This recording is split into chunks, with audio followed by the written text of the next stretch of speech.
bikin deg-degan gitu ya. Dan kalau kita ngomongin kelola uang masa depan itu ya tadi masa depan tuh kan gak ada yang tahu ya. Jadi artinya itu kita kayak meraba-raba. Tapi sebenarnya kita merencanakan tuh masih lebih mending daripada kita nggak ada sama sekali. Karena biarpun apa ya, biarpun sudah ada rencana pun belum tentu akan kejadian semua. Tapi setidaknya kalau ternyata tidak terjadi, kita udah punya bayangan bahwa setidaknya ini yang harus saya lakukan. Jadi nggak blank banget gitu ya. Betul. Oke, nah sekarang sebelumnya senang sekali kita jumpa lagi. Saya Meta Anggriani, saya seorang perencana keuangan. Background saya memang akunting, auditor ya. Kalau tadi Pak Sunu itu orang HC aja sudah bisa berpikir secara apa ya sistematis gitu ya bahwa kalau saya nabung sekarang, kalau saya jaga gaya hidup sekarang itu buat tujuan ke depan.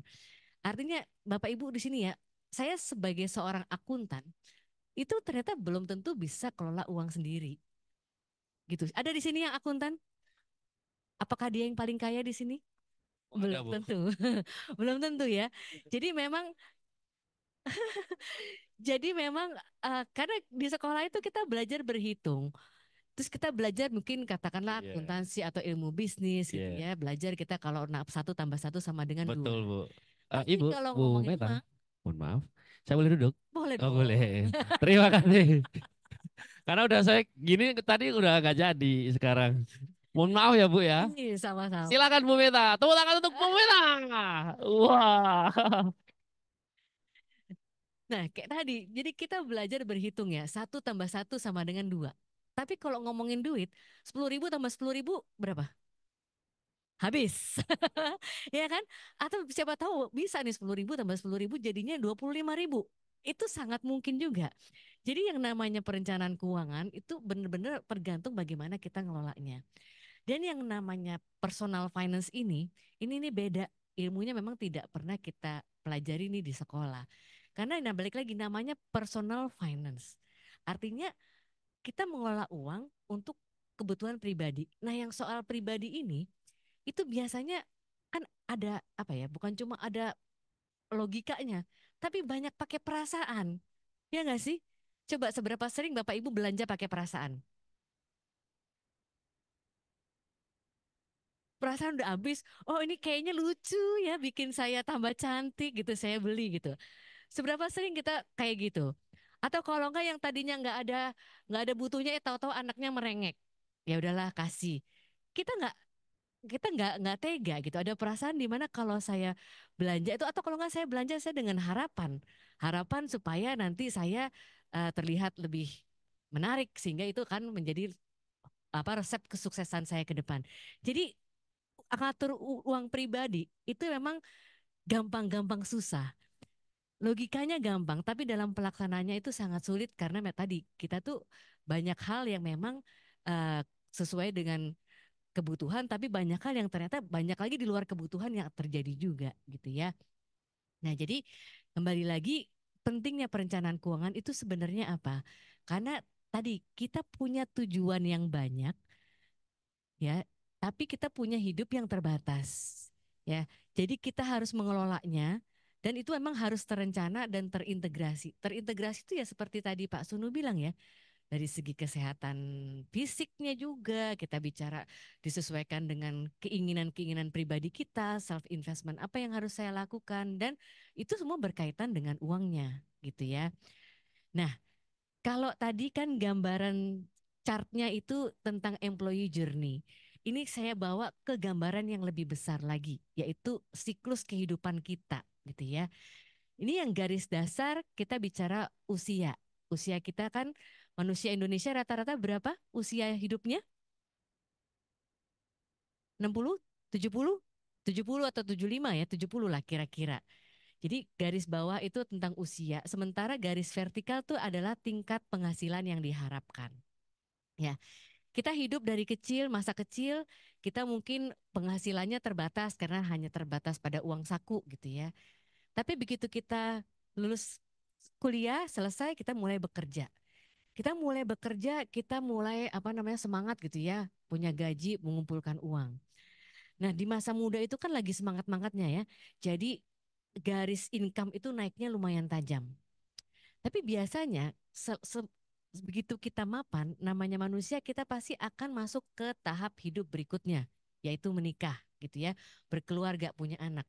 Jadi di masa itu tuh uangnya banyak masuk, uangnya naik gaji terus-menerus, tapi pengeluaran juga banyak, betul ya? Ya kan? Jadi yang ada kita benar-benar kerja, dapat duit, naik gaji, keluar lagi, kerja, naik gaji, keluar duit, ini lagi. Jadi kita benar-benar sedikit demi sedikit kita ngumpulin uang.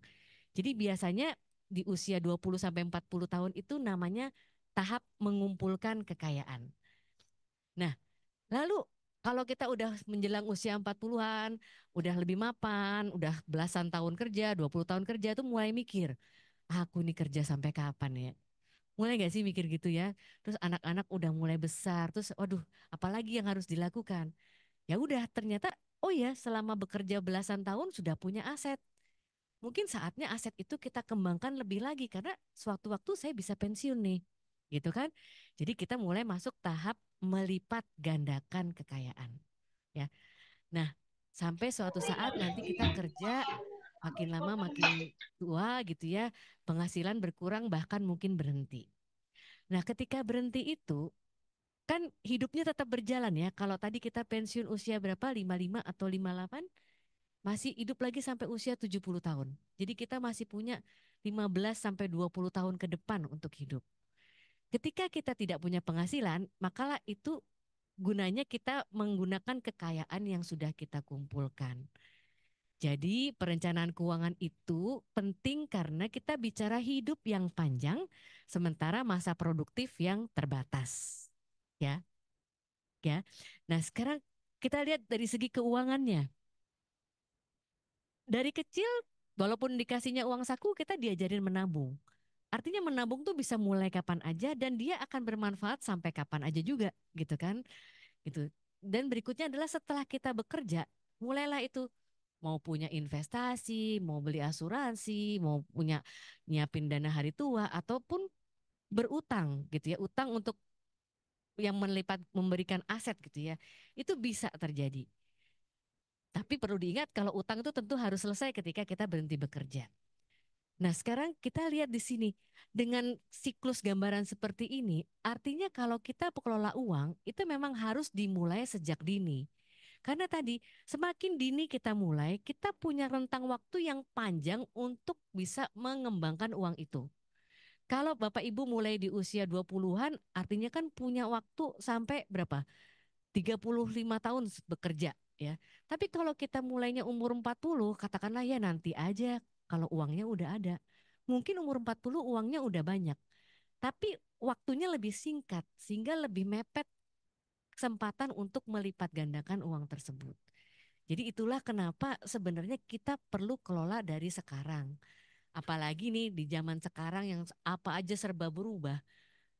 Kayak kemarin, tahu-tahu ada pandemi orang bisa berhenti kerja kapan aja.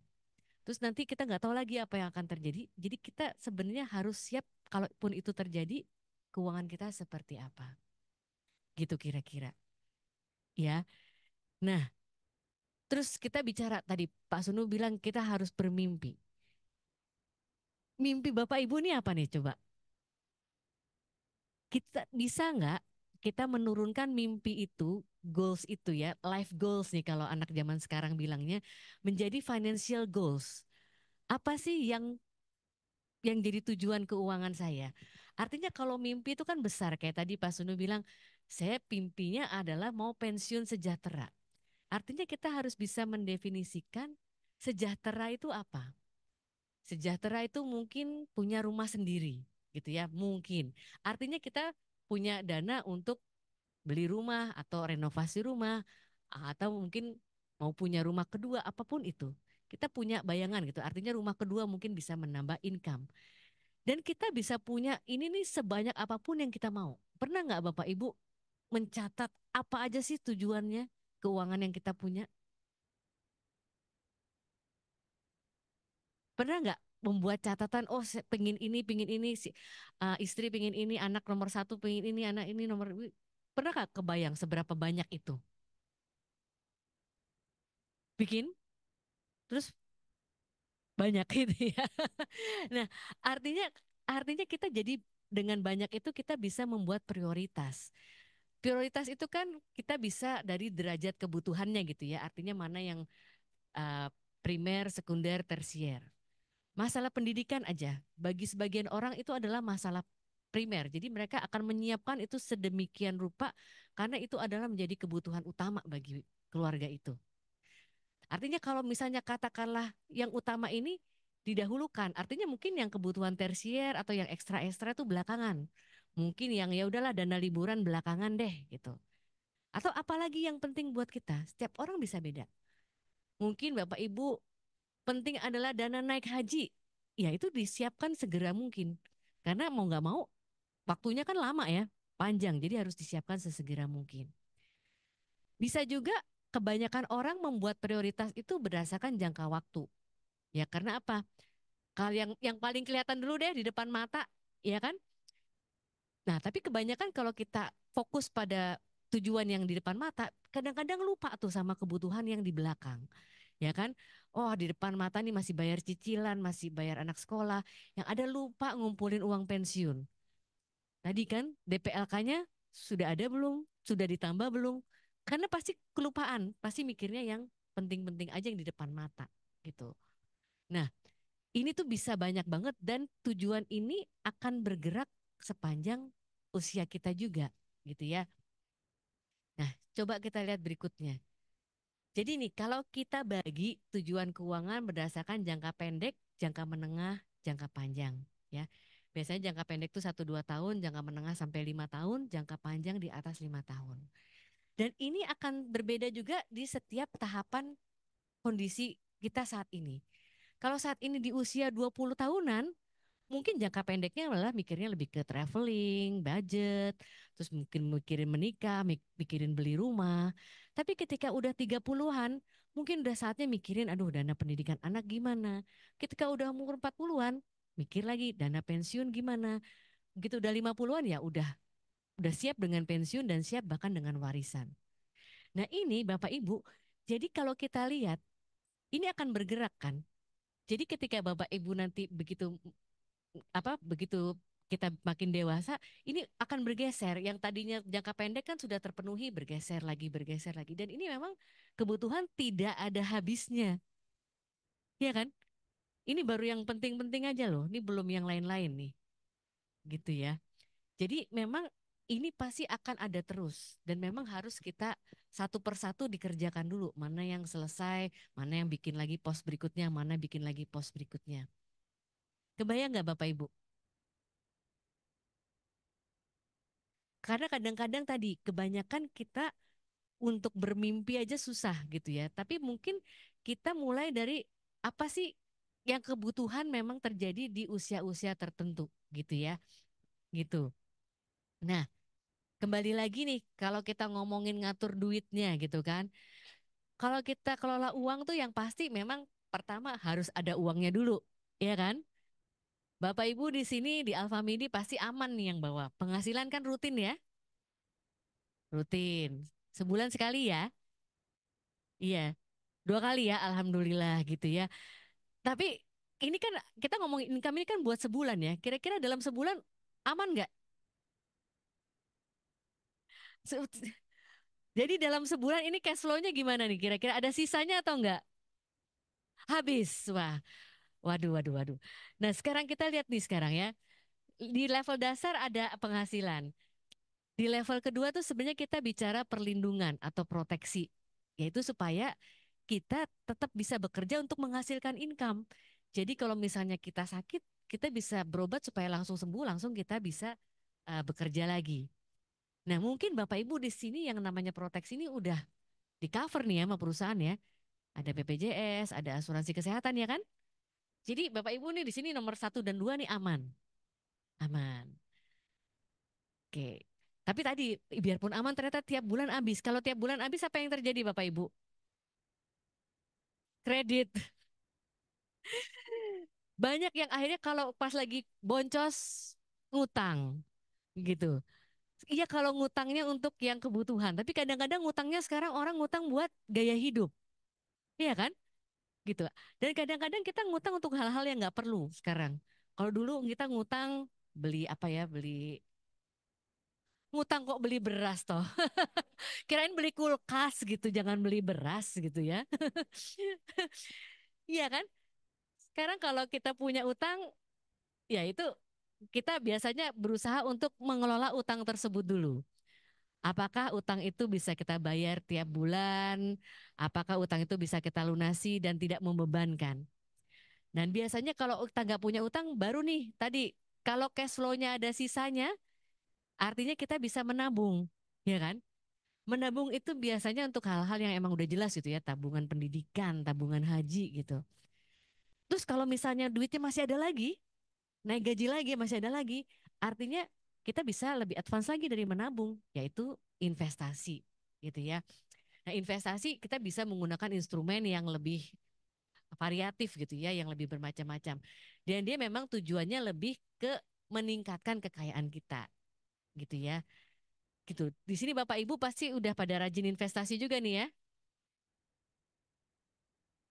Ini yang jawab sebelah sini aja, yang sebelah sini gimana Bapak Ibu? Nah, berikutnya sekarang kelola uangnya gitu kan ya, cash flow. Kita ingetin lagi bahwa umumnya ada yang namanya aturan 50-30-20. Jadi artinya kalau kita bicara nih 100% gaji itu idealnya tadi ada yang dipakai buat kebutuhan, ada yang dipakai buat keinginan, dan ada yang kita simpan buat ke depan, buat tabungan. Bapak Ibu di sini ada yang rajin mencatat keuangan?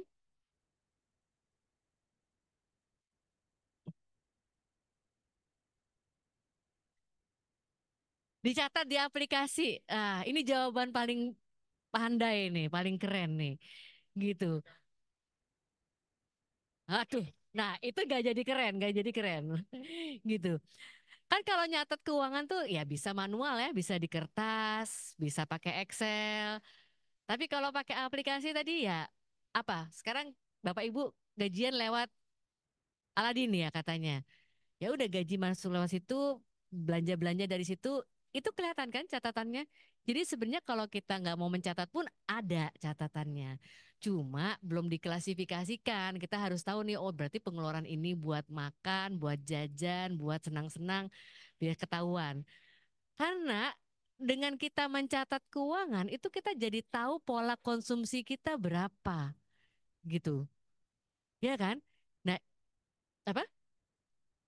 Ada di Aladin ya. Udah sering dilihat nggak Pak? Cuma dilihat saldonya doang, nggak dilihat rinciannya kan? Nah, gitu ya bisa ya.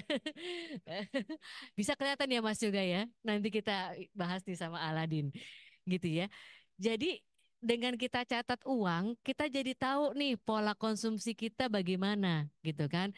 Dan kalau kita tahu pola konsumsi, ya itu tadi kita jadi tahu mungkin tadi beneran ada sisanya nggak sih? Sisanya buat apa yang bisa kita siap eh, kembangkan di kedepannya gitu ya. Nah, sekarang kita bicara soal nabung. Sebenarnya kita perlu nabung itu kenapa?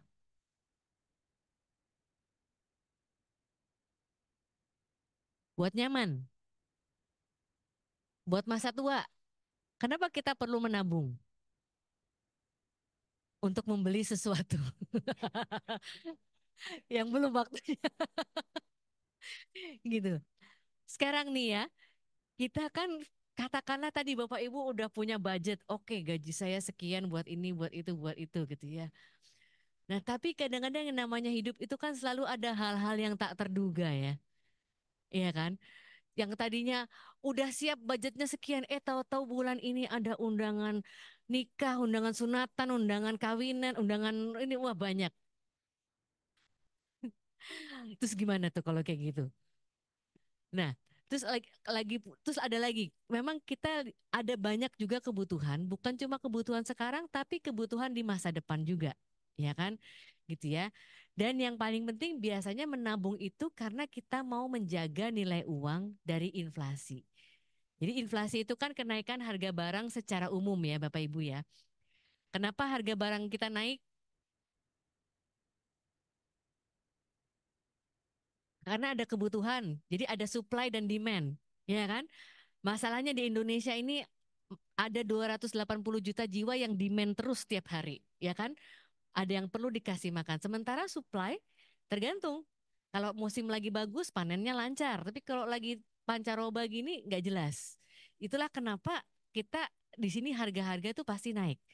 Sehingga kalau kita mau menjaga gaya hidup kita perlu nabung supaya kalau biasanya belanja itu satu troli, ya tahun depan juga belanjanya mau satu troli kan karena kebutuhan rumah tangganya segitu gitu kan, gitu ya.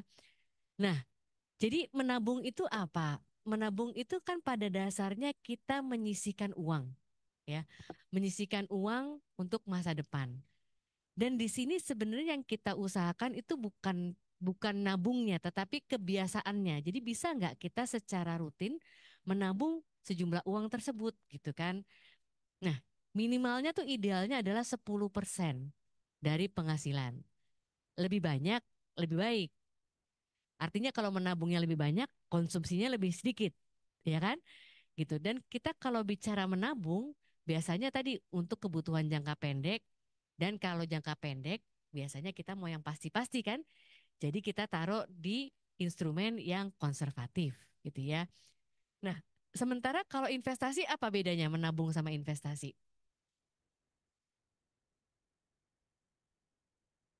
Kalau investasi muterin uang, kalau nabung nyimpen uang. Oke. Ada lagi? Apa bedanya investasi dengan menabung? Kenapa? Kalau nabung nilainya sama. Karena tadi ya ada inflasi tadi. Oh, maksudnya kalau nabung itu jelas gitu ya nilainya. Tapi kalau investasi itu tergantung kadang hasilnya baik, tergantung pasarnya gitu ya, kadang-kadang turun.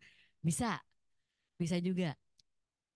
Nah, sebenarnya investasi itu tadi kalau tadi apa nabung itu nyimpen uang, tapi kalau investasi itu lebih ke mengembangkan nilai uangnya tadi. Gitu ya. Dan kita biasanya kalau bicara investasi itu kita bicara tujuan yang lebih jangka panjang, yang lebih apa ya, yang udah beyond daripada kebutuhan dasar kita. Biasanya gitu. Gitu. Nah, kalau investasi ini karena kita bicara jangka panjang, kita jangka panjang tuh kan lebih tidak pasti ya. Yang sekarang aja bisa terjadi hal-hal tak terduga. Jadi sebenarnya kalau kita bicara investasi, dia akan bicara resiko yang lebih besar juga. Karena kalau investasi itu kita bicara selalu menabung, contohnya atau investasi. Kita mengharapkan ada imbal hasil, ada return, tapi tentu ada resiko. Nah, antara return sama resiko ini pasti sejalan. Dia nggak pernah tuh katakanlah, oh ini resikonya rendah, bunganya tinggi, nggak ada. Oh ini adalah bunganya tinggi, resikonya tinggi juga pasti, gitu.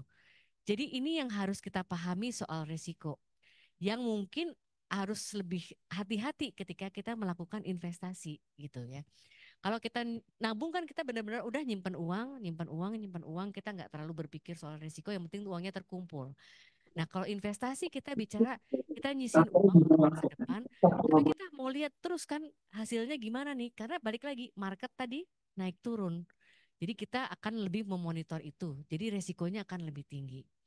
Nah, jadi kalau kita bicara instrumen investasi ini udah lebih advance dari sekadar tabungan atau deposito, tapi mungkin kita bicara udah sukuk, saham, reksadana atau bahkan mungkin yang lainnya gitu ya. Nah, yang paling dasar kalau kita bicara nabung adalah sebenarnya nabung itu untuk dana darurat ya. Jadi untuk dana darurat aja itu adalah tabungan yang paling dasar yang harus dimiliki. Ada di sini Bapak Ibu yang sudah punya dana darurat?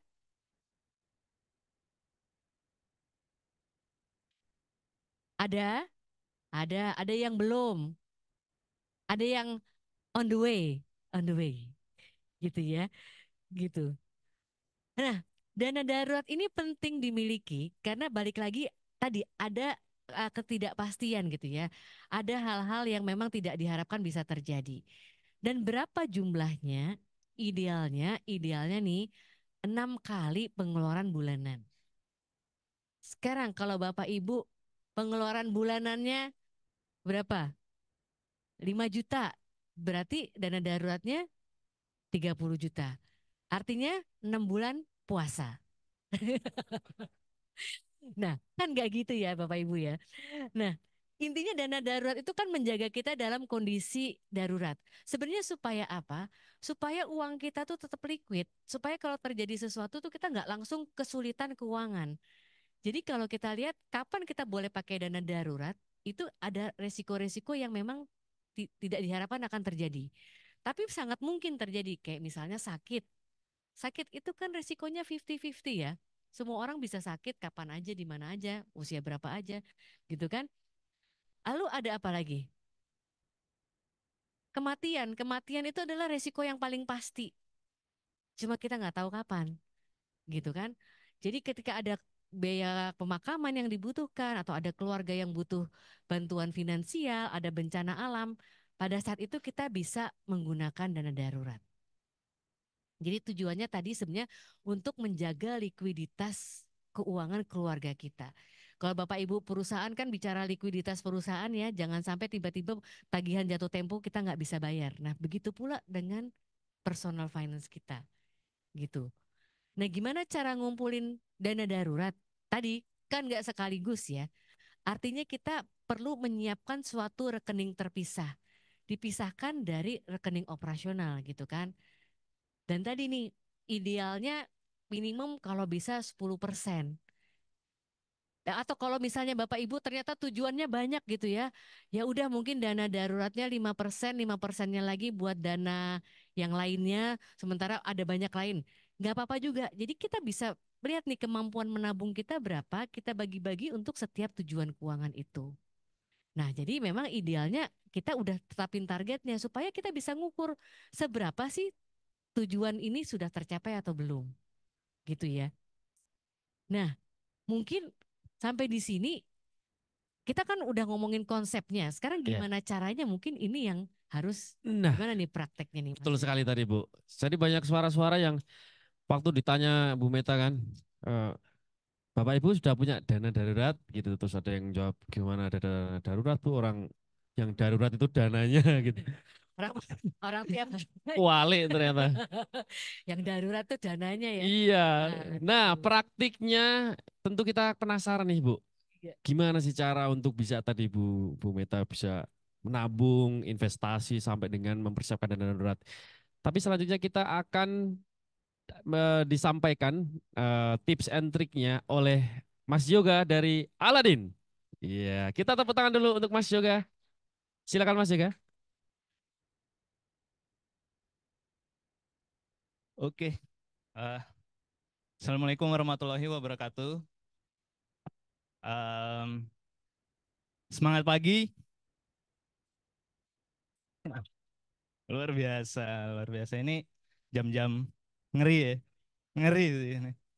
Jam-jam ngopi nih, biasanya turun ngopi dulu ya kan. Eh Baik, terima kasih waktunya. Mungkin dari Aladin akan nyambung nih dari apa namanya yang udah disampaikan sama Mbak Meta gitu ya tentang kelola keuangan. Jadi Aladin di sini bisa banget dipakai sebagai tools untuk bantu kita mengelola keuangan gitu. Jadi untuk mungkin teman-teman udah beberapa kali kayak tahu Aladin sosialisasi juga mungkin udah ada beberapa kali. Mungkin kita karena pas banget ini lagi financial literacy. Jadi Aladin tuh bisa bisa di mana sih? Karena teman-teman akan berpayroll di Aladin gitu ya. Jadi supaya seamless nih semua payroll di Aladin, terus nggak ditransfer kemana-mana, semuanya bisa di Aladin gitu kan. Eh, Oke, refresh sedikit tentang Ala Impian. Ala Impian sendiri itu tabungan yang bisa dipakai banget untuk mengelola keuangan. Kenapa? Kalau lihat dari sini ada fitur-fitur, ada 3 fitur utama gitu ya. Yang satu 20 tabungan terpisah. Jadi teman-teman yang udah punya tadi kalau kata Mbak Meta impian itu harus ada tujuan keuangan misalnya umroh atau menikah atau untuk anak juga itu bisa banget dikelola, dibuka masing-masing di fitur kita tabungan bisa sampai 20. Jadi ada mau ditaruh dialokasiin ke beberapa macam jenis goals finansial gitu bisa banget di Ala Impian. Kedua, biar nggak repot gitu ya, habis gajian terus harus transfer masing-masing ke tabungan apa namanya yang dialokasin masing-masing, itu kita ada fitur auto debit. Jadi di situ langsung aja bisa diatur mingguan, harian, bulanan, itu bisa diatur di masing-masing Ala Impiannya kayak gitu. Jadi benar-benar nggak merepotkan. Saya juga udah make terus, saya udah ada sekitar 8 tabungan jenis apa Ala Impian.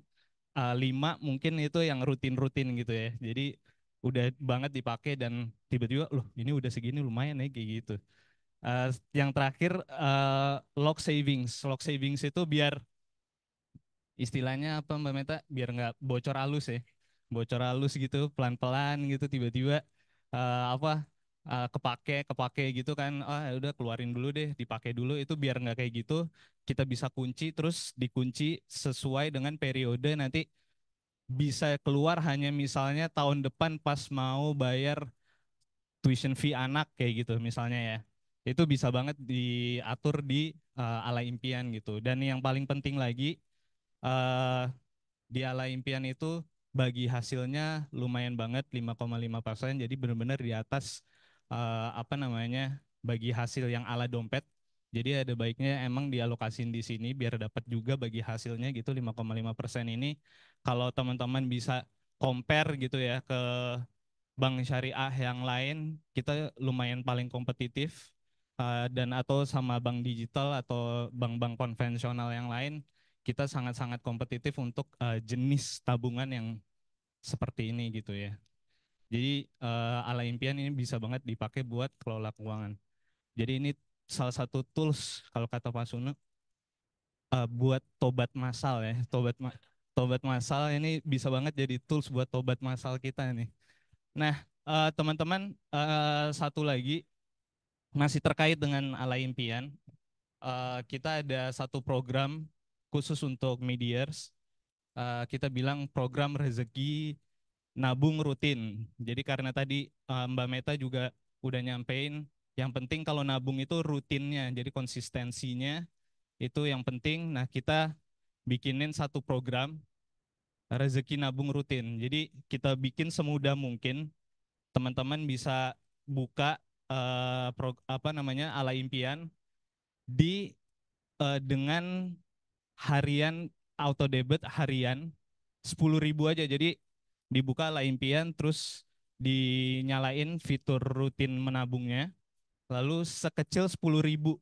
Jadi sekecil 10.000 itu nanti setiap 30 hari itu dapat 1 poin yang nantinya di September, akhir September 20 September itu akan dikumpulin dan diundi, dan ada beberapa hadiah menarik kayak logam mulia, ada voucher MAP, ada voucher Alfamidi juga seperti itu. Jadi on top of kayak teman-teman tadi dapat bagi hasil 5,5%, terus nabung rutinnya dapat juga, kita kasih lagi ada grand prize lagi. Jadi benar-benar cuan gitu ya kalau kata ini apa namanya cuan minded gitu ya. Itu aja kalau dari Ala Impian. Nextnya, oh ini contohnya ya, kalau teman-teman buka gitu, kalau teman-teman yang udah punya Ala Impian, itu ada buat jadwal nabung rutin, terus dipilih yang harian, yang paling kanan, terus nominalnya 10.000. Itu otomatis teman-teman akan masuk ke dalam program dan setiap cycle 30 hari itu akan dapat 1 poin. Sesuai dengan lipatannya ya, lipatan 10.000 bisa 10.000, 20.000, bisa 30.000 sampai maksimal 50.000 gitu ya. Jadi nanti yang 50.000 itu akan berbeda poinnya lebih besar. Seperti itu. Nah, satu lagi dari kita masih berkaitan dengan habit menabung ya, Bapak Ibu. Mungkin Bapak Ibu di sini udah ada yang berkeluarga, punya anak. Kita juga bikinin satu produk namanya Aladdin Gen. Ini produk yang paling baru dari kita. Jadi ini untuk Bapak Ibu yang punya anak umur 12 tahun sampai 17 tahun. Jadi kan kalau anak itu belum bisa bikin rekening sendiri ya, sampai dengan punya KTP di umur 17. Jadi ini kita bikinin satu produk Aladin Gen, produk tabungan anak. Jadi umur 12 tahun, kalau orang tuanya punya Aladin, bisa bikinin buat anaknya langsung secara digital. Jadi nggak perlu repot-repot, langsung buka Aladinnya. Di situ ada Aladin Gen, dibuka di situ langsung diregistrasi secara digital. Manfaatnya apa? Jadi nanti bapak atau ibu punya Aladin, anaknya juga punya Aladin. Jadi nanti ditransfer ke anaknya, misalnya uang jajan misalnya 2 juta gitu sebulan ya. Mingguan deh, mingguan, mingguan. Mingguan ya. Mingguan 2 2 juta. juta per minggu tapi ya. Nanti di fitur Aladin Gen itu Bapak Ibu bisa memonitor transaksi yang dilakukan sama anak-anaknya. Jadi anak-anak jajan, kris gitu ya.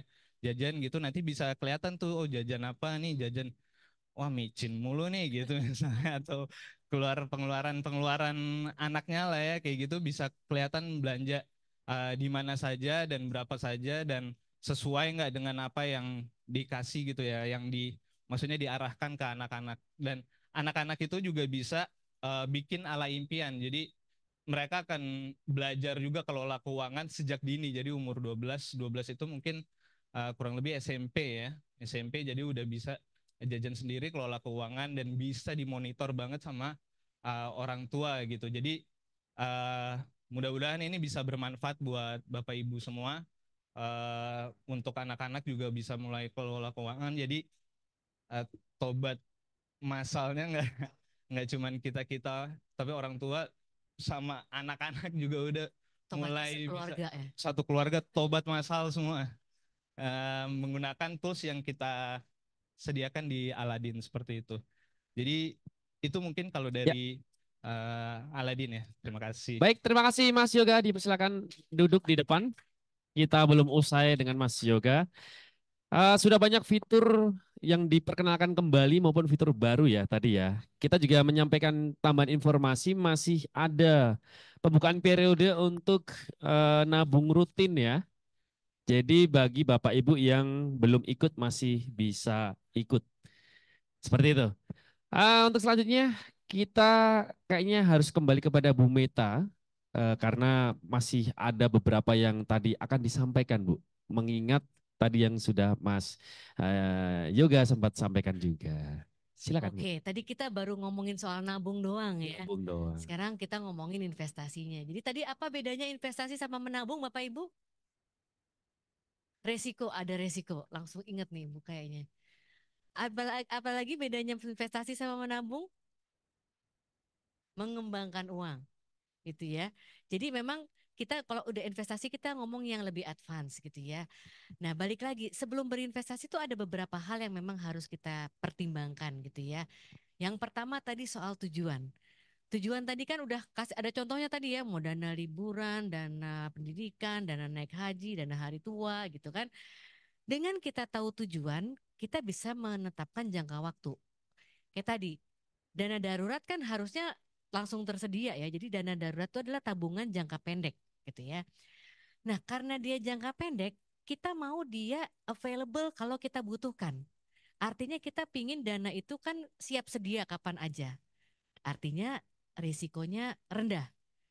Kalau dia risikonya rendah, artinya imbal hasilnya juga pasti rendah. Jadi kita nggak bisa menaruh si dana darurat ke dalam instrumen yang berisiko tinggi. Karena jangan sampai kita taruh dana darurat di saham misalnya, ketika darurat sahamnya lagi jeblok, uang kita nggak ada juga. Ya, jadi kita pentingnya menetapkan tujuan dan jangka waktu itu. Nah, sebaliknya, kalau misalnya kita mau nabung jangka panjang, katakanlah buat dana pensiun ya. Di sini Bapak Ibu kan pensiunnya kayaknya masih 20 tahun lagi ya. Masih lama ya, gitu kan. Nah, jadi kita bisa menetapkan resiko, kita bisa mau imbal hasil yang lebih besar pastinya. Nah, kalau mau imbal hasil lebih besar, pastinya resiko juga besar. Tapi biasanya kalau kita menabung jangka panjang, tingkat resiko yang besar itu pada akhirnya akan terkompensasi dengan peningkatan hasil yang besar juga gitu ya. Kayak contohnya, nah tadi Bapak Ibu nabung buat dana pensiun masih 20 tahun lagi. Mungkin baik kalau kita nabung saham misalnya dari sekarang ya. Artinya memang pasar saham itu fluktuatif kan, naik turun. Tetapi kalau kita lagi turun, kalau saham lagi turun gimana? Saatnya beli bukan? Serok serok bawah gitu kan? Gitu. Tapi jadi kita tuh nggak tiba-tiba wah saham turun, saya cairin, wah ini saya cairin.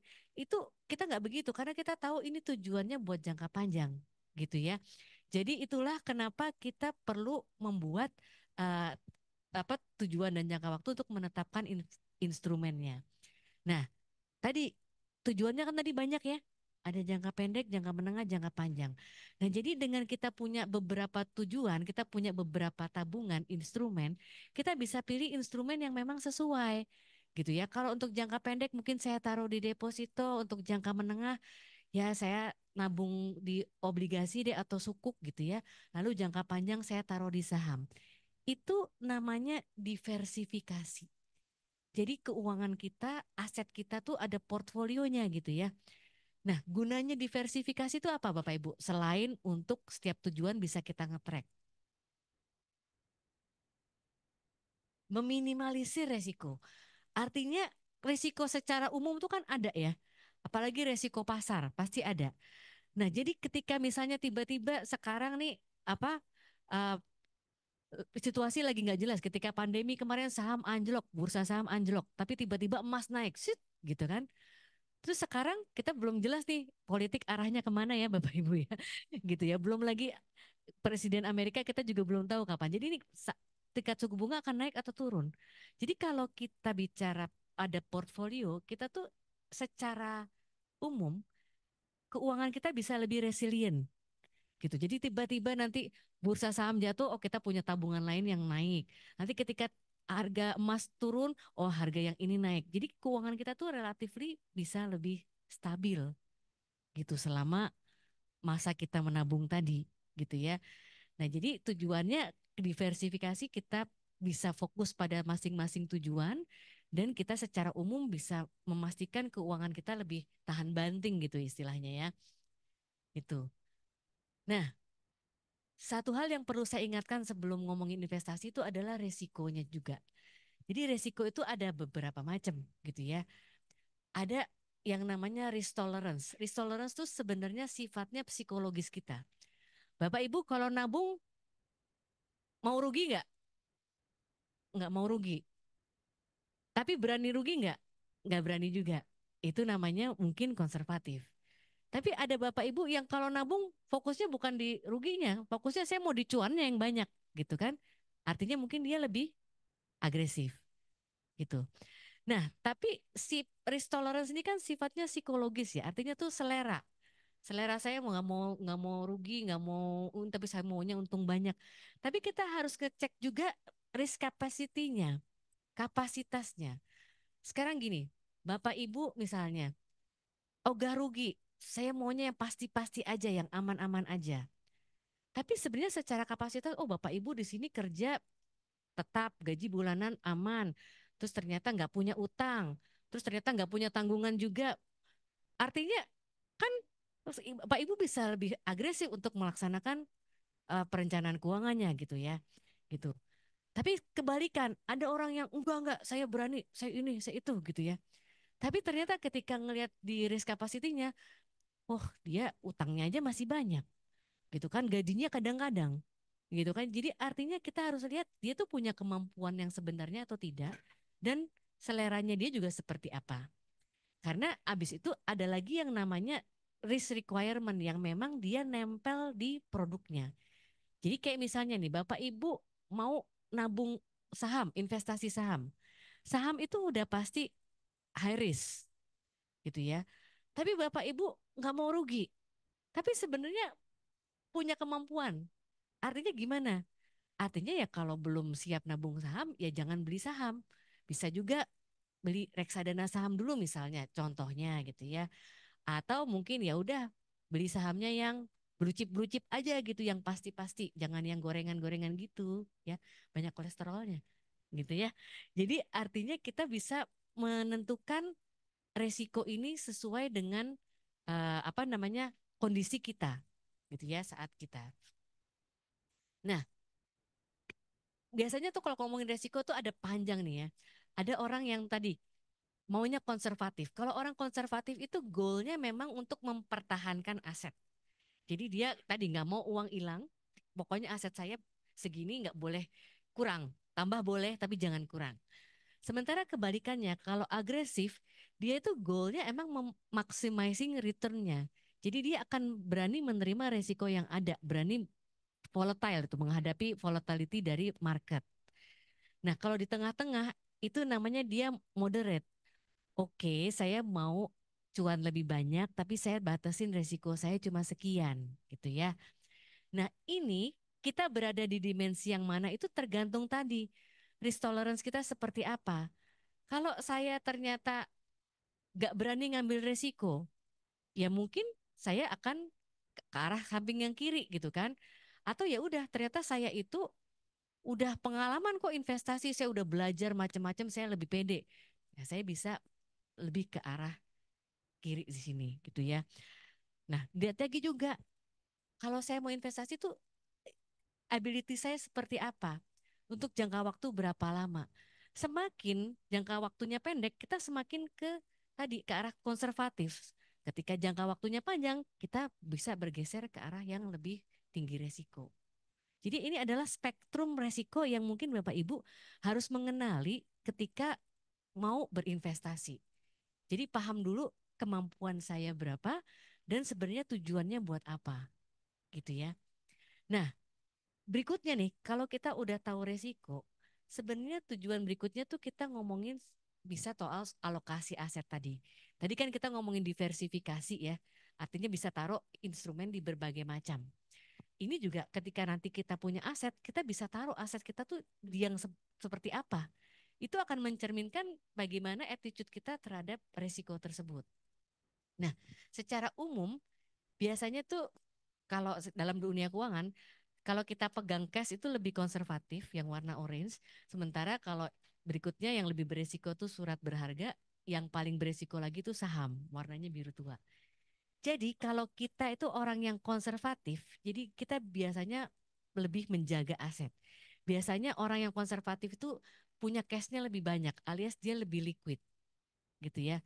Sementara di sisi sebaliknya, kalau orang yang fokusnya agresif, dia benar-benar mencari growth, dia mungkin akan lebih banyak investasinya di saham.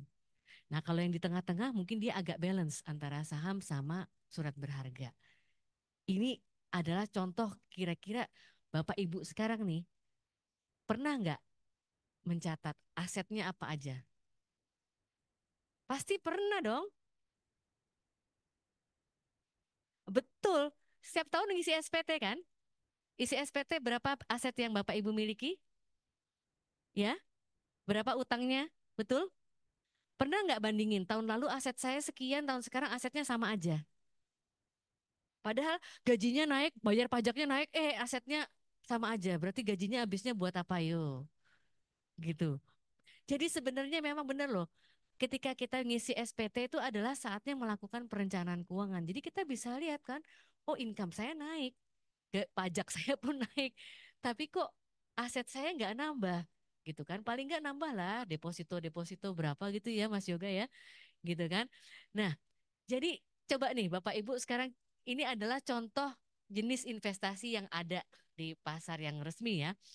Ini adalah data dari BPS, Biro Pusat Statistik, tahun 2001 sampai 2015.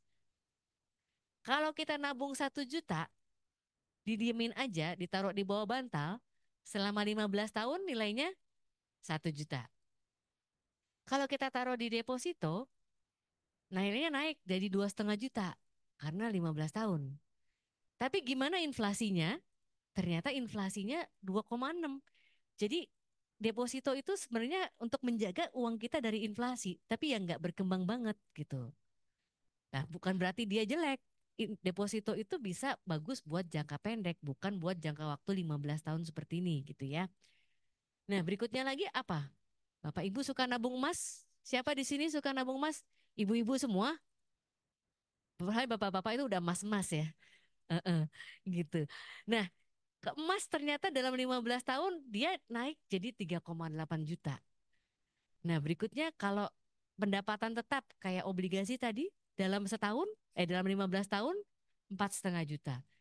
Dan ternyata kalau yang saham nih paling kanan dalam 15 tahun tuh dari 1 juta dia bisa naik jadi 8 juta. Segitunya memang. Tapi kembali lagi, ini kan jangka panjang ya. Jadi kita lihat sekarang kalau Bapak Ibu penting banget nentuin ini tabungan saya jangka pendek, jangka menengah, jangka panjang. Kalau balik lagi kayak bilang, kalau Bapak Ibu nabung jangka pendek di saham, belum tentu nilainya available pada saat dibutuhkan. Tapi kalau Bapak Ibu tabungan jangka panjang, nabung pensiun cuma taruh di deposito aja, nggak nggak cukup nanti pensiunnya ya Bapak Ibu ya, nggak tercapai nanti pensiun sejahtera gitu kan. Nah, ini adalah contoh instrumen-instrumen yang ada. Ada di sini Bapak Ibu yang sudah pakai deposito? Kok malu-malu ya? Ada yang pakai nabung saham? Kok malu-malu? Reksadana? Ada yang belum investasi? Wah, itu dia kan bahaya. Nah, tapi ini Bapak Ibu, kenapa banyak kasus namanya investasi bodong? Apa itu investasi bodong? Investasi yang nggak jelas.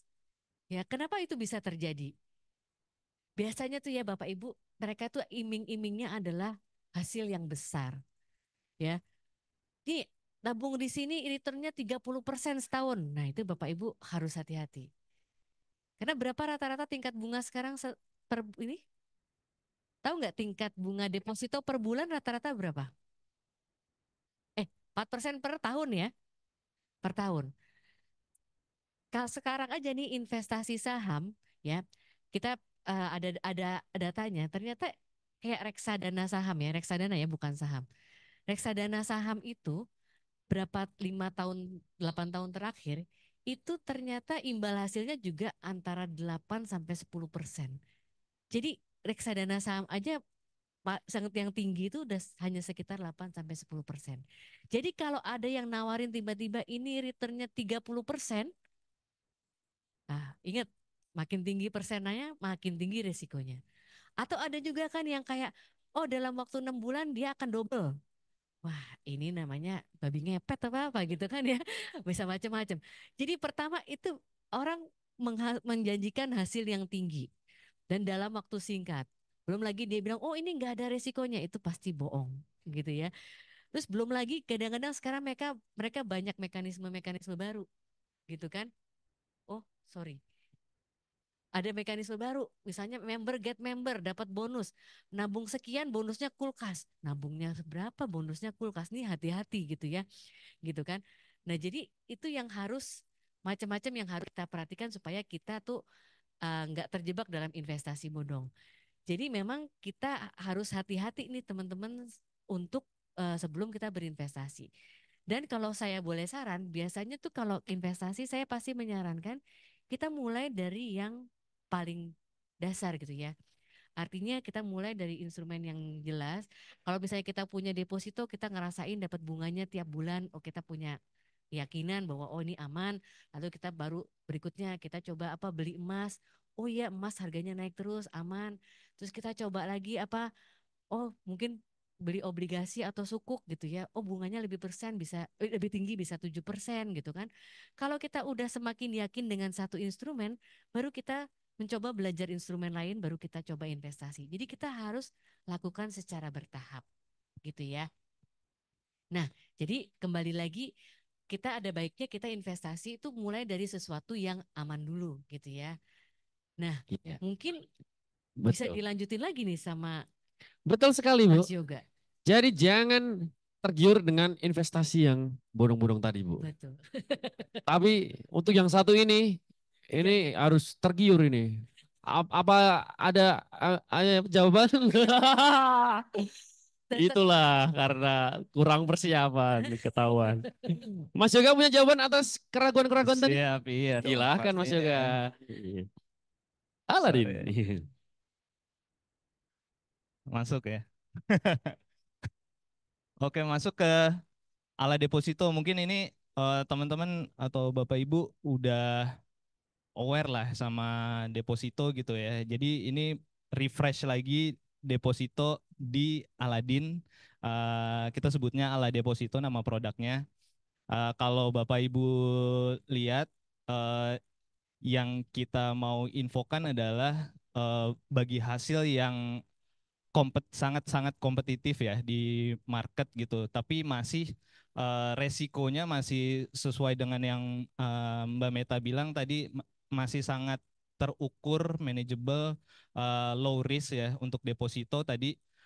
Cuman tadi bisa dicek lagi sama eh, resiko yang bisa apa di bear gitu ya sama teman-teman kayak misalnya ini keperluan untuk jangka panjang, middle atau pendek gitu ya. Jadi kalau di sini ala deposito 1 bulannya bagi hasilnya 6%, bisa dicek di market di syariah itu kita paling kompetitif, atau 3 bulan bisa sampai 6 bulan, bisa 12 bulan, 12 bulannya itu bisa sampai 7% gitu. Jadi kalau Bapak Ibu mulai berpayroll gitu bisa mungkin dialokasikan gitu ya ke deposito gitu ya untuk nextnya seperti itu ataupun kalau tadi lihat wah bagi hasilnya 6% gitu bisa mungkin yang deposito-deposito yang kalau udah mau cair mungkin bisa dipindahin ke ala deposito gitu ya.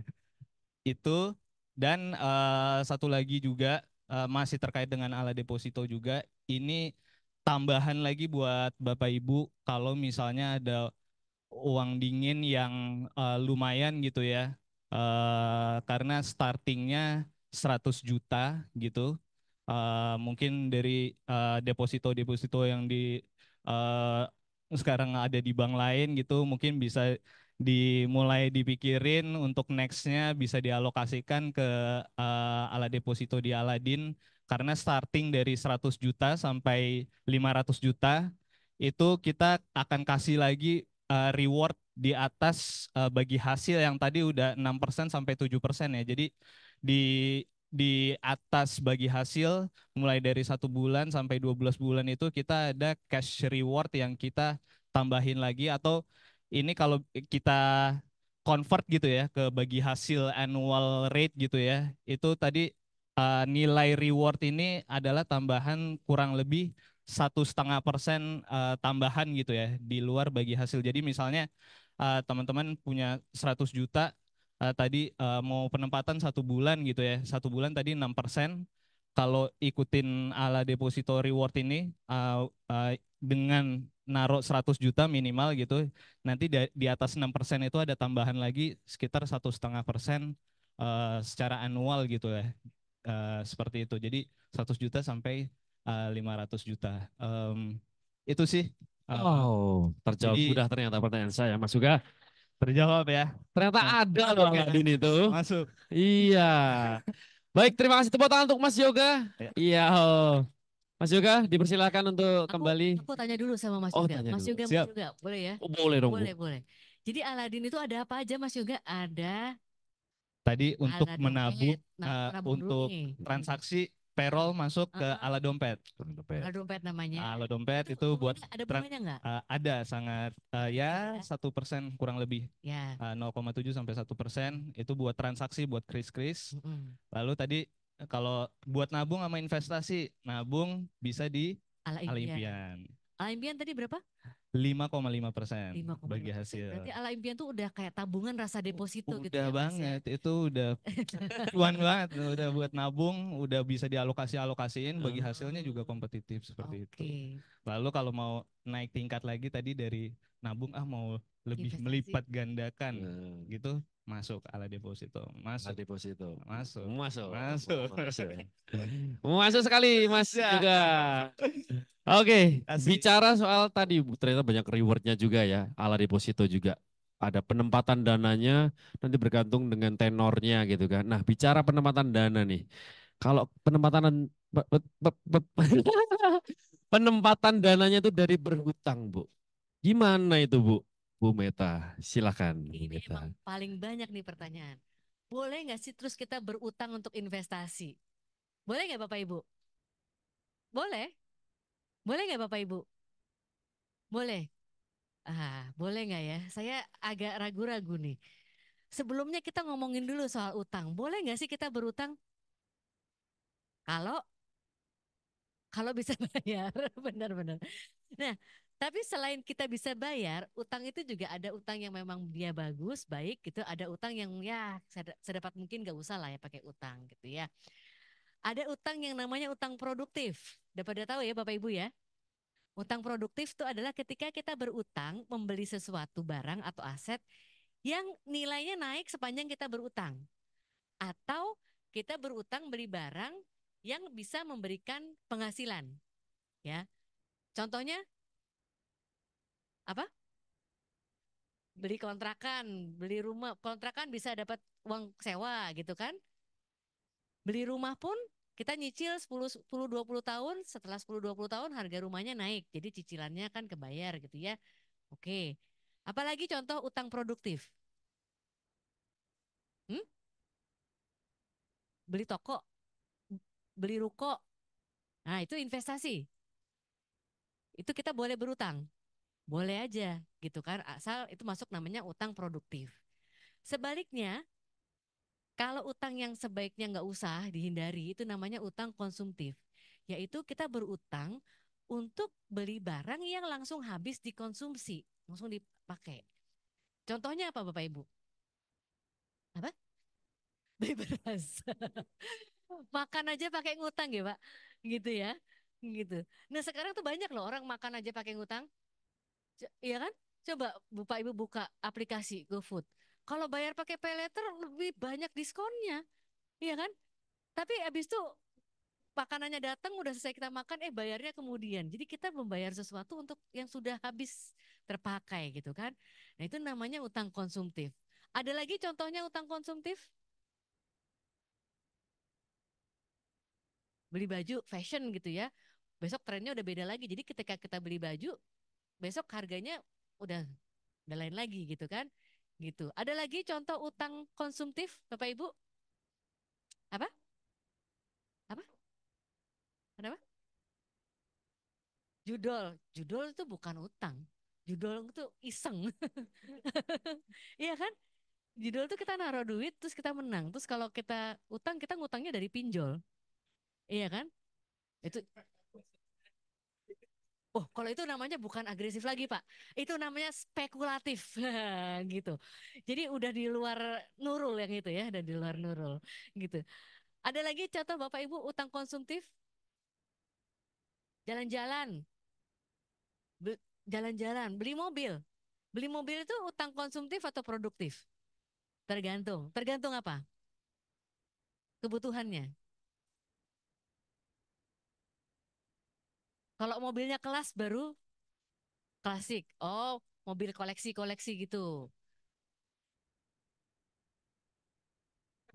Padahal belinya dulu 70 juta gitu ya. Zaman dulu gitu ya. Gitu. Nah, itu barang-barang klasik itu yang vintage-vintage gitu ya. Itu sebenarnya nggak ada pasarnya sih. Gitu sama kayak coba katanya katanya beli barang branded itu investasi bukan? Investasi. Boleh nggak beli beli barang branded pakai pakai utang? Ayo. Nah, jadi kita itu sebenarnya tidak disarankan berutang untuk yang konsumtif tadi gitu ya. Karena balik lagi masanya tuh udah lewat. Kalau tadi utang jalan-jalan kan katanya konsumtif ya. Artinya kan kita masa pulang jalan-jalan kita masih bayar utang jalan-jalan kemarin ya kan buat apa gitu ya. Gak ada manfaatnya lagi. Nah, sekarang kalaupun kita berutang itu maksimalnya batas sehatnya itu adalah 30% cicilan gitu ya. Jadi sebaiknya tadi utangnya utang produktif, terus kalau cicilan maksimum 30% penghasilan. Nah, sekarang kalau kita berutang untuk investasi boleh atau enggak? Artinya berutang untuk apa tadi contohnya? Buka usaha, beli tanah, apa? Beli rumah, apalagi? Kos-kosan. Boleh nggak Bapak Ibu berutang buat investasi? Contohnya beli apa, Pak? Ah, Beli emas, beli emas, beli emas-emas. Apa contohnya Bapak Ibu? Apa? Punya anak lagi investasi. Punya anak itu investasi Bapak Ibu ya.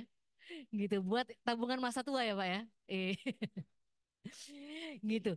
Nah, sekarang kalau saya sih, saya tuh sebenarnya tidak menyarankan berutang untuk investasi. Sebenarnya gitu ya.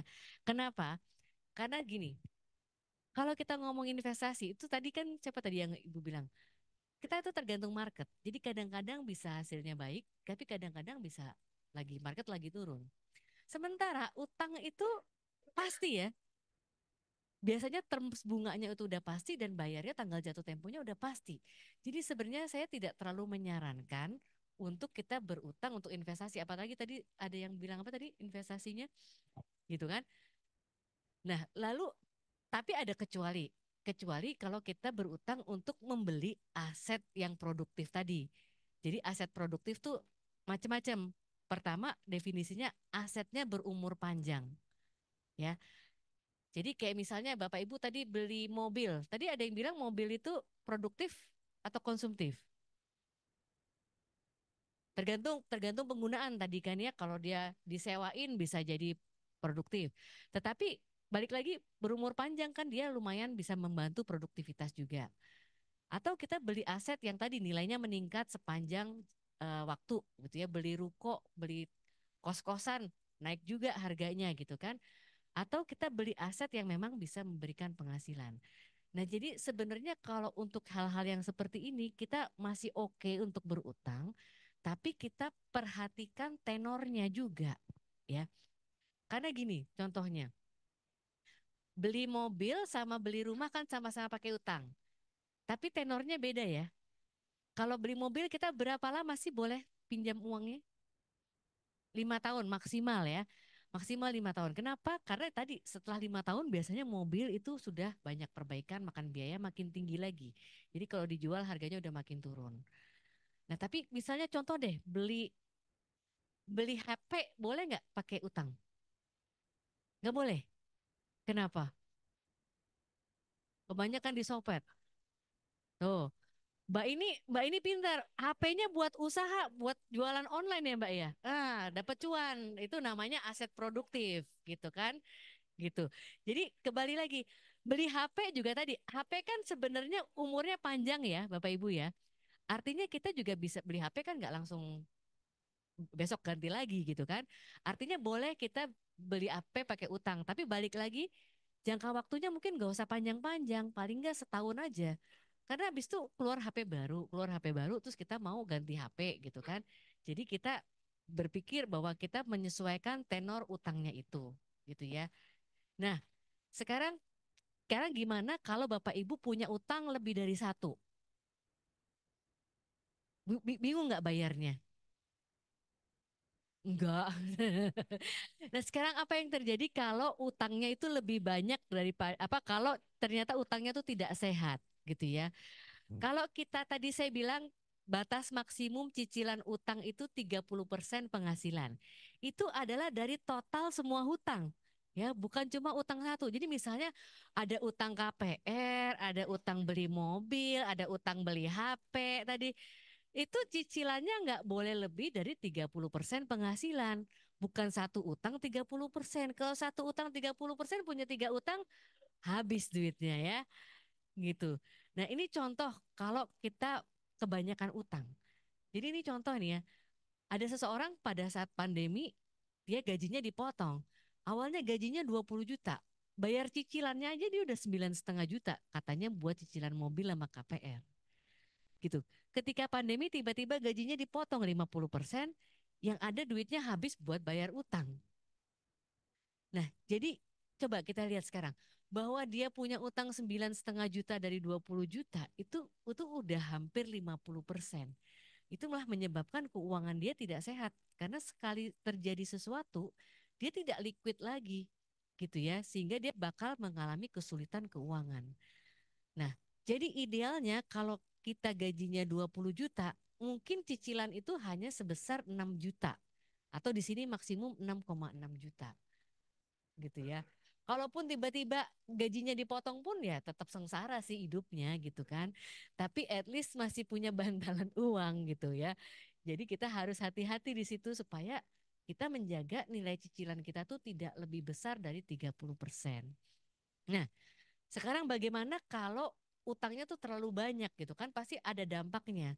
Selain dampak keuangan tadi tentu juga bisa menimbulkan stres, malu gitu kan. Dan itu juga bisa mempengaruhi hubungan kita, hubungan dengan keluarga, mungkin hubungan dengan teman kerja atau dengan bos ternyata di kantor nggak fokus jadi dimarahin terus. Nah itu banyak gitu dampaknya gitu ya. Nah sekarang kalau kita mau melunasi utang gimana caranya? Ya dibayar. Artinya nunggu gajian ya baru dibayar utangnya gitu kan. Ya kalau habis gajian ada sisanya tadi kan. Nah, idealnya tuh kita mungkin melunasi utang ya dibayar. Mungkin kita bisa bayar yang dari paling kecil dulu gitu ya. Kalau ternyata utangnya masih banyak juga ya berarti memang kita harus lebih hemat hidupnya, ya kan? Pengeluaran-pengeluaran dipangkas gitu kan. Puasa gitu ya. Ibadahnya dapat juga tuh Pak ya. Heeh, benar-benar gitu. Nah, atau ya tadi Bapak Ibu di sini ada penghasilan tambahan mungkin ya, ada bonus, ada THR, kita bisa juga gunakan itu buat bayar utang. Kalau kepepet-kepepet ya akhirnya jual aset. Nah iya kalau punya aset ya, kalau nggak punya aset kan ngutang lagi. Makanya utang itu bisa menjadi satu circle yang nggak berkesudahan gitu ya Bapak Ibu ya. Nah jadi kita tadi di atas ini bisa kita bayar utang yang nilainya kecil dulu. Kenapa? Kalau kita utangnya banyak, paling nggak kita lunasin satu utang dulu, lunasin berikutnya. Jadi kita kayak ada lebih mudah gitu ya, ketika satu terbayar, ada yang berikutnya lagi. Nah, tapi kita ada juga ini tadi kan, kita membayar yang lebih mudah dulu gitu ya, supaya kita secara psikologis membantu. Tapi tentu kita masih harus bayar yang berikutnya, ya kan?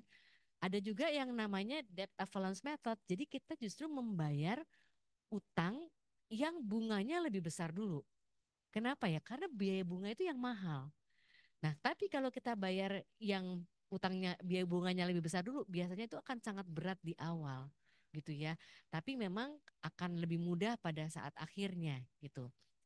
Nah, sekarang Bapak Ibu, satu hal yang perlu diperhatikan ketika kita berutang memang itu adalah soal bunga. Bapak Ibu pernah perhatikan nggak sih berapa sebenarnya bunga pinjaman itu per tahun? Ya, rata-rata KPR tuh mungkin cuma 8%, tapi begitu kita tergantung nih makanya sekitar segitu nih mbaknya hafal banget ya baru baru KPR ya mbak gitu. Biasanya tuh kalau bunga bank KPR biasanya KPR tuh bank-bank menawarkan berapa tahun pertama dia fixed rate dan biasanya dia rendah gitu ya bisa sampai 8%. Tapi biasanya ntar setelah berapa tahun dia naik floating rate. Nah, itu biasanya lumayan berat kalau kita lagi dalam tahap itu. Kredit mobil itu biasanya bunganya lebih besar. Kemarin pas lagi ada pameran mobil itu lagi jor-joran promo bunga tuh ya. Makanya biasanya orang beli mobil pada saat pameran gitu. Kartu kredit. Siapa Bapak Ibu di sini pakai kartu kredit? Berapa bunganya? Nggak lihat. Bunga kartu kredit itu rata-rata 2% per bulan. Ya jadi kalau per tahun ya bisa 21-24% gitu bahkan lebih. Kredit pay later itu kadang-kadang dia bilangnya utangnya bunganya cuma 3% tapi per hari gitu jangan-jangan ya. Pinjol-pinjol itu seperti itu. Jadi kita tuh nggak sadar sebenarnya berapa sih bunga yang kita bayar. Sementara tadi bunga deposito Aladin yang udah paling kompetitif tadi berapa? 7%. Bayar utangnya 20%. Jadi utang itu mahal banget Bapak Ibu ya. Jadi balik lagi kalau kita memang tidak mampu bayar ya kita jangan berutang. Dan kita berutang memang untuk hal-hal yang bisa meningkatkan kekayaan kita tadi ya. Gitu ya. Kenapa? Ada yang mau tanya tadi? Nah, berikutnya mungkin coba nih. Mungkin dari Aladin juga ada solusi nih atas utang-utang ini. Nah, kita cari tahu bersama, Bu. Apakah ada Aladin solusi untuk tadi hutang? Ya apa? Aku untuk eh, pembiayaan ya, pembiayaan bagaimana cara kita mengantisipasi ketika memang kita membutuhkan apa namanya dana tersebut. Kita panggilkan saja ada di antara kita nanti Mas Joko dari Aladin. Tepuk tangan untuk Mas Joko. Silakan Mas. Oh, Assalamualaikum warahmatullahi wabarakatuh. Assalamualaikum warahmatullahi wabarakatuh. Salam kenal ya Bapak Ibu. Kayak ini pertama kali saya di Alfa Midi. Kalau kemarin di Dandan kita pernah sounding-sounding dikit ya, Pak Wawan and tim. Jadi sebenarnya kita bukan ngasih solusi cara ngelunasin yang 30% ya dari Mbak Meta ya. Enggak. Tapi mungkin kita mau ngasih Aladin itu mau datang mau kasih apa ya solusi biar nggak kena yang 3% per hari, kita kasih yang 10% per tahun. Dan kita juga bawa akadnya itu merubah, jadi nggak khawatir dengan perubahan suku bunga. Terserah itu dengan yang di Amerika, terserah itu dengan yang di Radius Prawiro gitu ya. Ada perubahan-perubahan kita fix sesuai dengan yang akad kita sepakati di depan, yaitu kita pakai akadnya merubah. Nah makanya kita mau coba jelasin ya, izin Bapak Ibu. Eh, ini ada pembiayaan multiguna. Kalau di luaran itu namanya itu KTA ya biasanya, kreditan Pak Agunan. Kredit tanpa angsuran ada nggak Mas? Gitu. Takut takut keselip barusan. Nanti dicatat salah saya. Oke. Baik. Tapi ini multiguna bukan sembarang multiguna, bukan sembarang KTA. Iya, jualan. Mohon maaf ya. Tuntutan pekerjaan. Oke, jadi kita sebutnya employee financing lah ya bahasa kerennya gitu ya. Jadi emang ini khusus untuk Bapak Ibu para karyawan yang tercatat sebagai karyawan di S1 dan grup. Nah, di sini mungkin kita sebutnya mid-years ya gitu. Ini udah kita implement di SAT untuk para Alvenesia dan sebentar lagi juga akan para apa ya sobat Aksa ya, teman-temannya Aksesmu sebentar lagi juga akan mulai live insya Allah di awal minggu depan atau enggak di awal bulan depan insya Allah. Nah, karena prosesnya udah tinggal menunggu persiapan live aja. PKS udah kelar, persiapan udah kelar, koordinasi dengan beberapa pihak udah kelar. Sekalian nih promo. Jadi Bapak Ibu bukan yang pertama gitu ya. Bukan kelinci gitu, itu aja. Intinya kayak gitu. Jadi ini udah kita jalankan dan kita udah jalan lebih dari setahun atau ini udah masuk 1,5 tahun ya di Alfamart ya jalannya gitu. Nah terus multiguna Aladin apa bedanya sih? Kalau tanpa agunan sama di luar kan gitu ya. Terus akadnya tadi saya bilang akadnya pakai murabahabil wakalah. Jadi pricing yang Bapak Ibu nanti kalau misalnya di approve, misalnya pinjam, misalnya mau ada beli tadi karena tujuannya itu harus rempet-rempet produktif ya kata Mbak Meta. Jadi kalau misalnya mau beli mobil jangan mobil yang apa tertutup semua tapi yang belakangnya bolong alias pick up misalnya buat usaha gitu ya.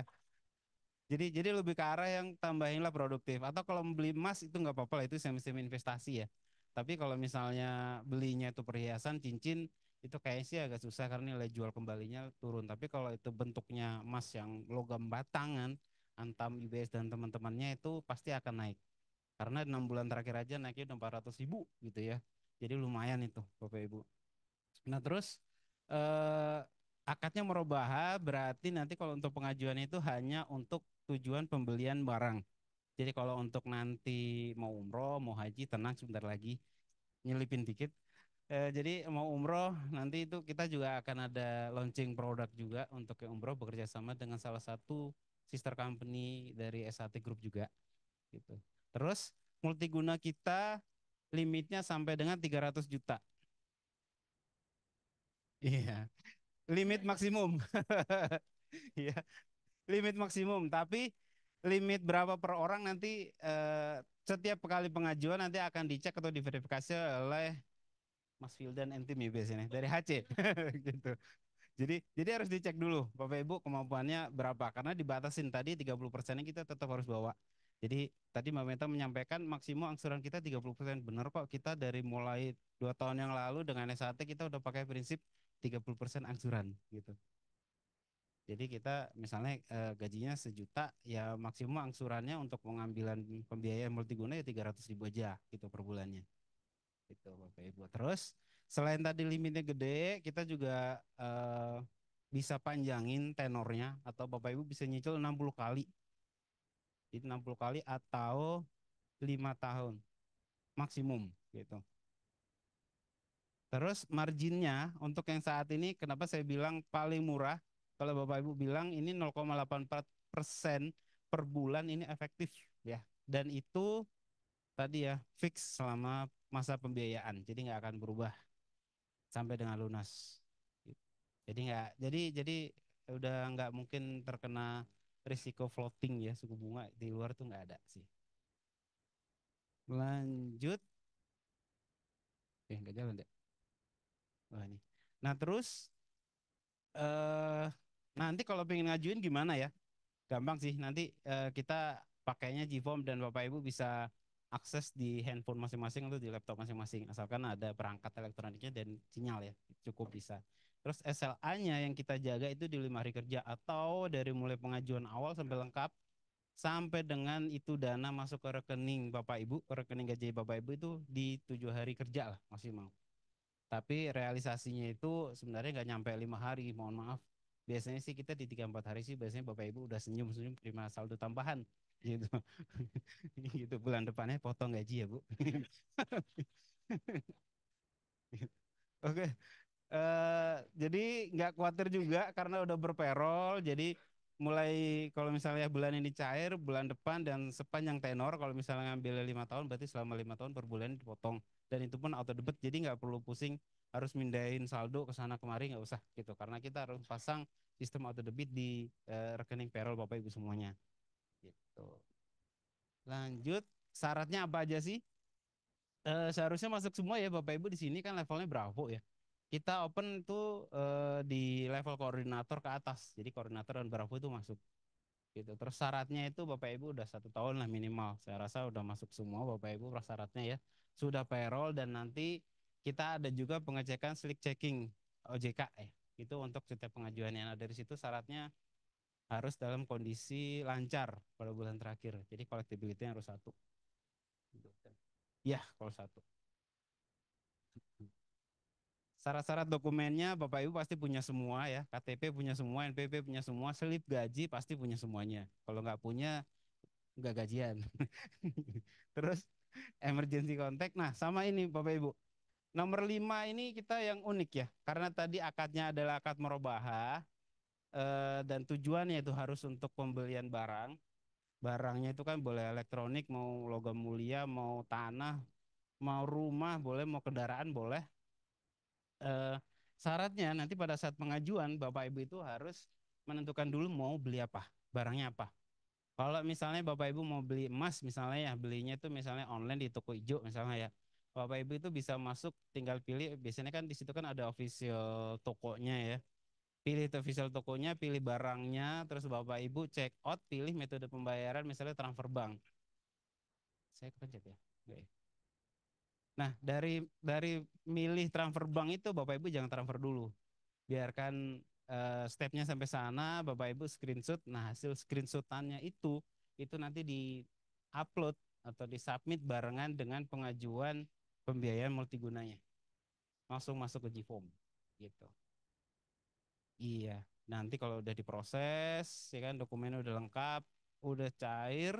Nah, nanti Bapak Ibu, ini rukun yang terakhir yaitu pemenuhan bukti realisasi pembelian dari akad merobahah, yaitu selama 7 hari setelah pencairan Bapak Ibu nanti diwajibkan untuk melakukan pembelian atau pelunasan pembelian barang itu. Nah, nanti bukti pelunasannya itu baik bukti pembayaran dari toko hijau, toko e-commerce itu misalnya ya, atau Bapak Ibu misalnya beli emasnya itu di TC misalnya ya, itu kwitansinya itu tolong diupload ke kami lagi. Melalui apa? Melalui link GForm. Nanti link GFormnya akan dikasih pada saat ada email persetujuan atau email approval pembiayaannya disetujui gitu. Makanya Oh, kurang deket Pak. Baik. Baik Pak. Oke. Dari sini lanjut lagi. Nah, ini dia. Ini sepertinya slide terakhir dan ini wajib kami sampaikan juga ya, karena ada juga apa ya himbauan dari SATN Group bahwa kita ingin menjaga kemampuan atau kapasiti atau kelangsungan hidup kita bersama lah ya. Salah satunya dengan kita menjaga rasio jumlah angsuran dibandingkan pendapatan atau income kita per bulannya. Karena kita mungkin mayoritas income-nya itu adalah dari income yang tetap per bulan alias gaji. Jadi kita harus jaganya itu maksimum 30% dari gaji. Di simulasi sini itu contohnya 30% itu menghitung dari take home pay. Artinya cash yang masuk ke rekening dikalikan 30% itu. Tapi jangan lupa teman-teman kan punya kewajiban di sini, mungkin ada punya koperasi ya, bisa pengajuan pembiayaan juga, mungkin bisa ada pengajuan pembiayaan piker ya, pinjaman karyawan mungkin. Nah itulah fungsinya karena bank tidak bisa men-tracing itu masing-masing karyawan yang mengajukan pembiayaan punya nggak nih pinjaman piker, punya nggak pinjaman di koperasi, akhirnya kita harus berkoordinasi untuk mengecek punya nggak ini masing-masing karyawan yang mengajukan ke siapa, itu ke HC itu fungsinya. Jadi setiap kali pengajuan Bapak Ibu, pengajuan pembiayaan itu HC pasti akan mengetahui gitu. Ini ada barcode kecil kalau Bapak Ibu pengen mencoba simulasi ya angsuran, pengen membuktikan, mungkin ingin membuktikan juga membandingkan jumlah angsurannya dengan yang mungkin bank-bank yang lain ya, bank-bank Magic Webinio lah gitu. Kayaknya dari saya cukup, Mas Wildan. Paling gitu aja. Terima kasih Bapak Ibu. Assalamualaikum. Cik. Waalaikumsalam warahmatullahi wabarakatuh, Mas Joko.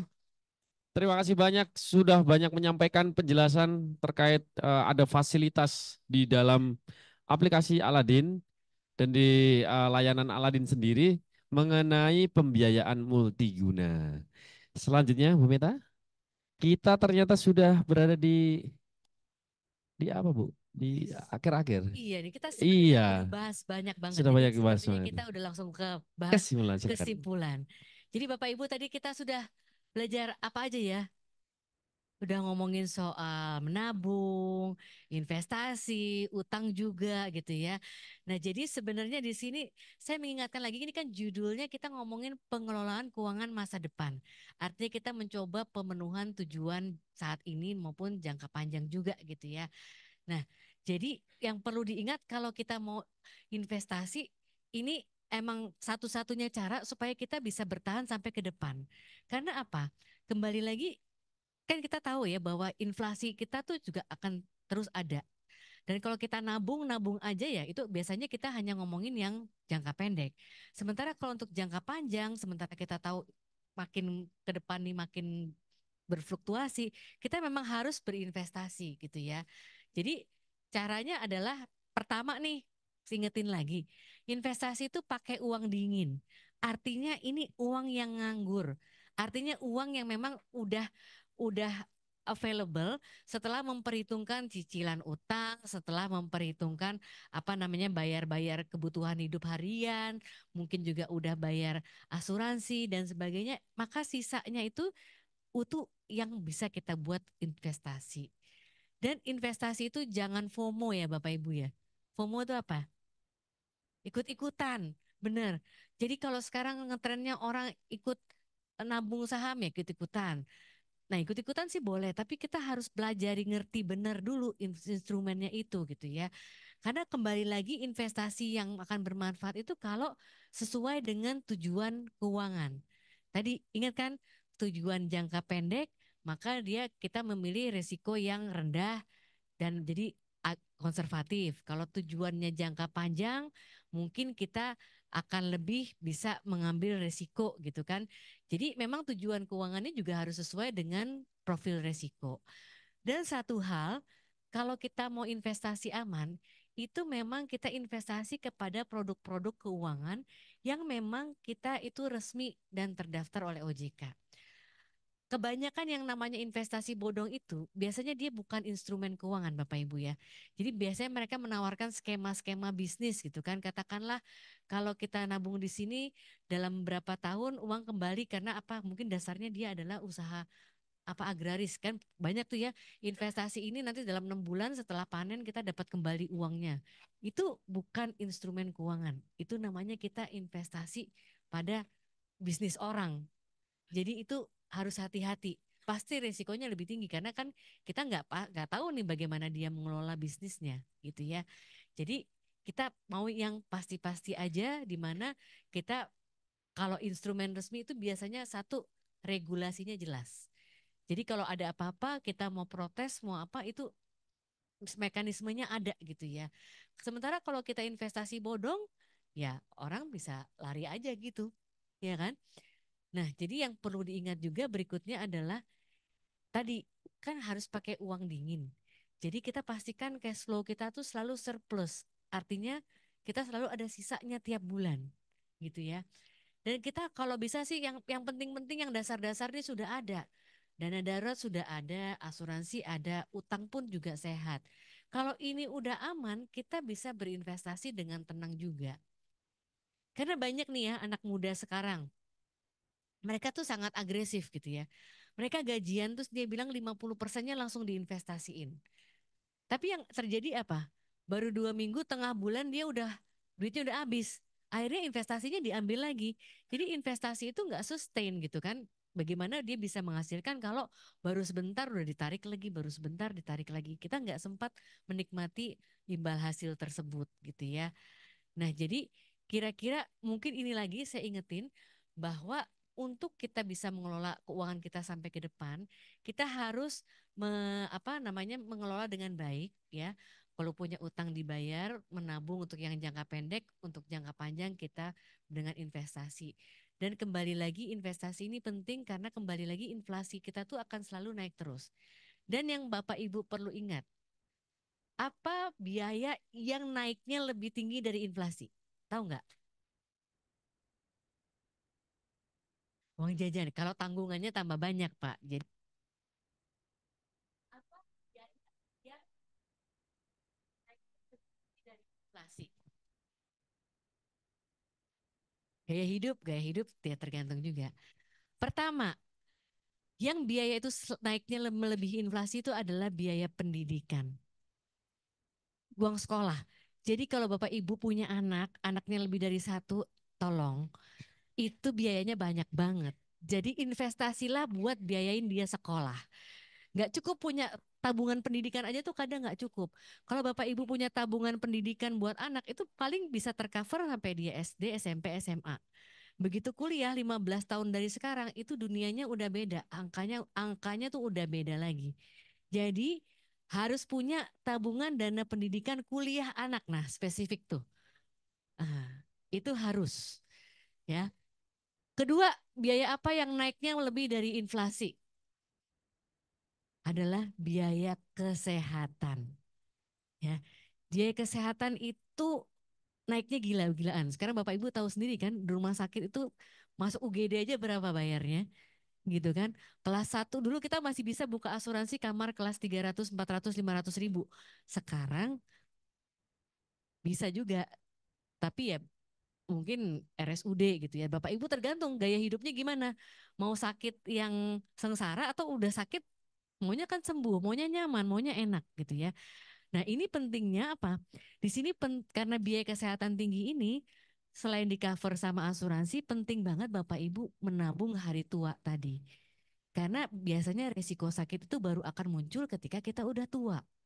Jadi sebenarnya yang perlu disiapin bukan cuma dana pensiun, tapi dana kesehatan pensiun. Jadi udah benar tuh tadi Pak Sunu tuh, ya uang hari tua itu nggak cukup cuma BPJS JHT ya, itu ada pasti kan. Habis itu ada DPLK, tabung lagi. DPLK tabungannya nggak cuma minimum, kalau bisa naikin lagi. Karena memang kebutuhan nanti ketika kita tua itu bisa tambah banyak gitu ya. Dan berikutnya yang saya ingetin lagi, kalau kita kelola uang itu nggak ada yang instan ya Bapak Ibu ya. Jadi semuanya tuh perlu proses, perlu waktu. apalagi yang namanya investasi, itu nggak ada investasi langsung cuan tuh nggak ada. Jadi kita perlu waktu untuk belajar untuk sampai dia benar-benar bisa memberikan hasil yang kita inginkan, gitu ya. Nah, jadi kembali lagi, Bapak Ibu udah bisa kelola uang, Bapak Ibu udah punya aset atau harta. Tapi kalau nggak dijaga ini bisa hilang juga, gitu ya. Kembali lagi saya ingatkan sekarang ini yang lagi marak ada pinjol ya. Pinjol ini umumnya karena gaya hidup Bapak Ibu, ya.